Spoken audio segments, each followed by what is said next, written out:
So this is Apple's new candied colored iPhone, and honestly, I think it's quite underrated. So here's a close look at the iPhone XR.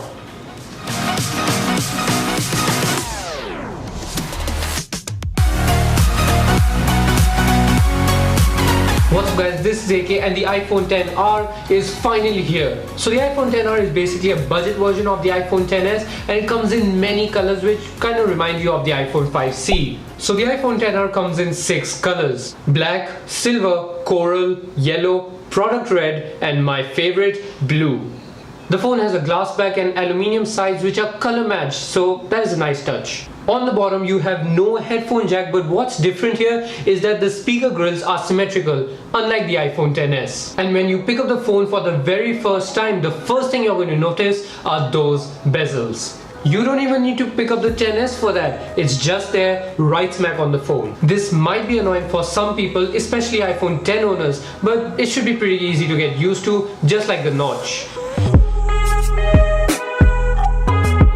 So the iPhone XR is almost the same as the iPhone XS, but the biggest difference between the two is probably the display. The iPhone XR has a 6.1-inch LCD display which fits nicely between the 5.8-inch and 6.5-inch OLED displays on the iPhone XS and XS Max. For someone who has been using an OLED display for a while now might notice the difference, but honestly, even if you put it side by side with the iPhone XS, it is very hard to tell them apart. Apple is calling this display a liquid retina display. For those of you asking, yes, you can still watch a 1080p video on the iPhone XR, although the display itself is not 1080p and does not support HDR, but come on, it's $250 cheaper, so there are going to be sacrifices. On paper, the iPhone XR display might look inferior to the iPhone XS, but testing it side by side with the iPhone XS, the color seemed more accurate on the iPhone XR. So the typical problem with LCD displays is the contrast, but looks like the iPhone XR does not seem to lose out even when it comes to this. So honestly, try it out for yourself compared with the iPhone XS, and you might even be surprised how good the XR display is.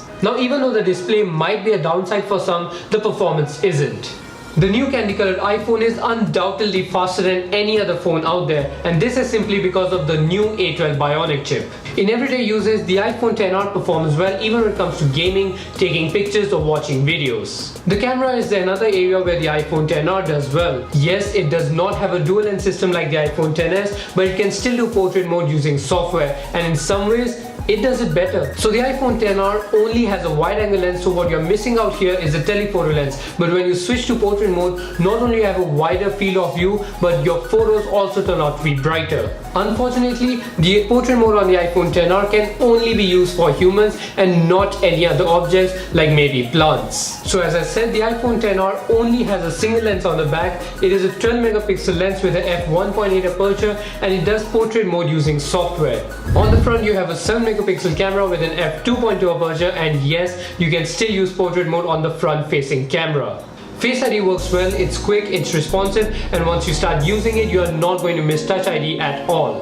The iPhone XR has an IP67 water resistance rating, but take note, it is not the same as the IP68 rating on the iPhone XS. But at least you don't need to if your phone drops in water. You do have wireless charging, but another thing you don't get on the iPhone XR is 3D touch. Luckily, Apple gives us an alternative which somewhat feels like the actual 3D touch but does not work everywhere. For example, it works in the control center but does not work on the apps. Battery life on the iPhone XR is great. You're getting a 2942 mAh battery, which is larger than the iPhone 8 Plus, and that phone was huge, so you can expect some good amount of battery life from this phone.